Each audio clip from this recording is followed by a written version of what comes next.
Hi everybody, welcome to another production by MissWordy.com, and today's video is about using the right page layout and design and why it's so important. Alright, I don't know about you guys, but I do have a litmus test I use whenever I want to see if something is laid out right. All of us have those family members and friends who really don't like to read. In my case, it's my husband and my sister. When I hand them something and they actually continue to take a look at it, I know I'm on the right track. Of course, this is not something you can use your mother for.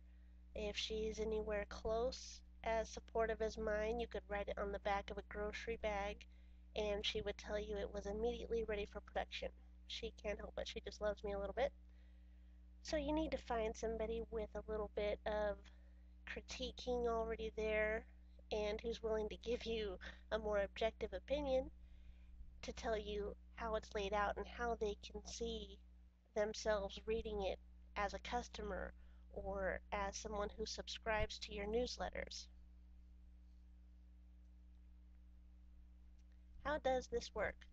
Well, let's go through it. Most of the time, people, when they see a page that is just packed from top to bottom, it's very intimidating.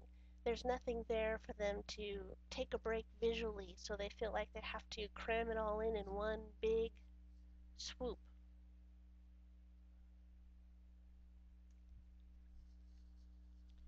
That's why you use your test. If someone is willing to go ahead and read further into the next paragraph, you know you're pretty much going in the right direction, even if it does require a little bit of tweaking later on.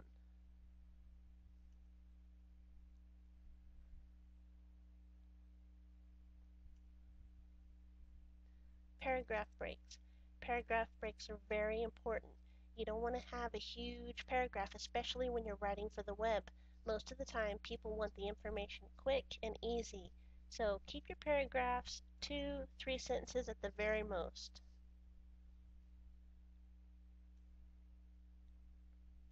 They'll definitely help your readers engage in the content that you've written and let them get further along into the document before they even realize what's happening.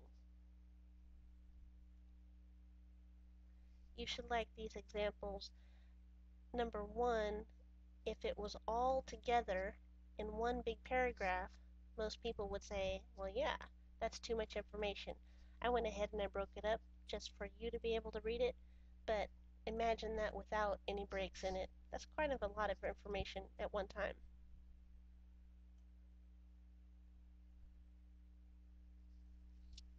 Now, since we're not paying for every character on the screen, and you can decide how many words you want to use, then you have a little more freedom like this, especially if you have your own blog.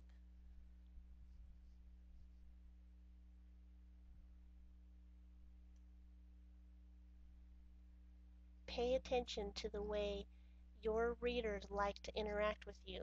If you have a specific blog post that does really well, or a newsletter that got a lot of attention, look at how it's laid out. Find out those similarities compared to the project you're working on, and then bring those two together.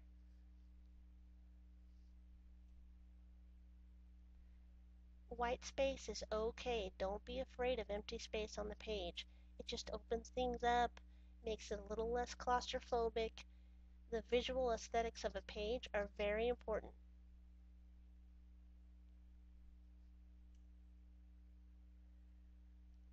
Keep in mind, people need to be able to see your call of action in order to follow through with it. So if you bury it in the middle of a long paragraph that they're not even going to read, then you're going to miss out on money, clicks, whatever you're trying to do or sell. You're not going to get the results you're looking for.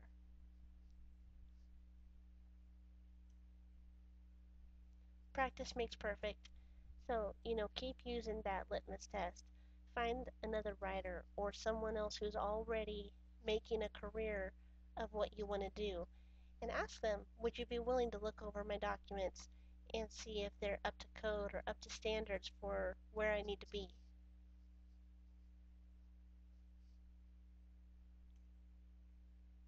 Outlines are so important for this. Even though you have a direction from start to finish that you want to follow, your outline will help keep you on track and space out those concepts so that they can be absorbed by your reader easily, efficiently, and without a lot of packing in your pages.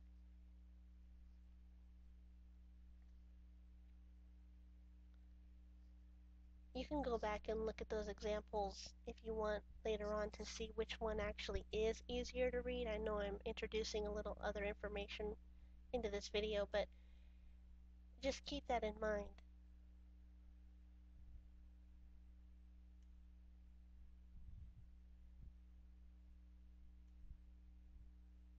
Headlines are very important. A lot of times people like to skim the article or the story first to see what it's about.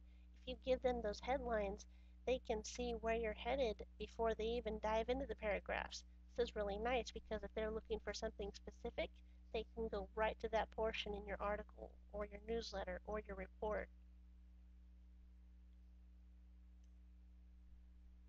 As long as you follow these tips and make sure your page design is correct, you'll find you have a lot more readers, a lot more subscribers, and people will share your information across social media as well.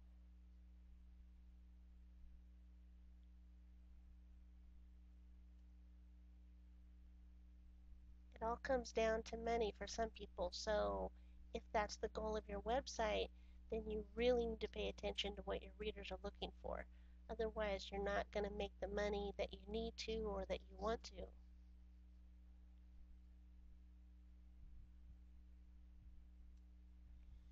Thank you for joining us for another video. Definitely head over to misswordy.com for more information, and I'm so glad you joined us today.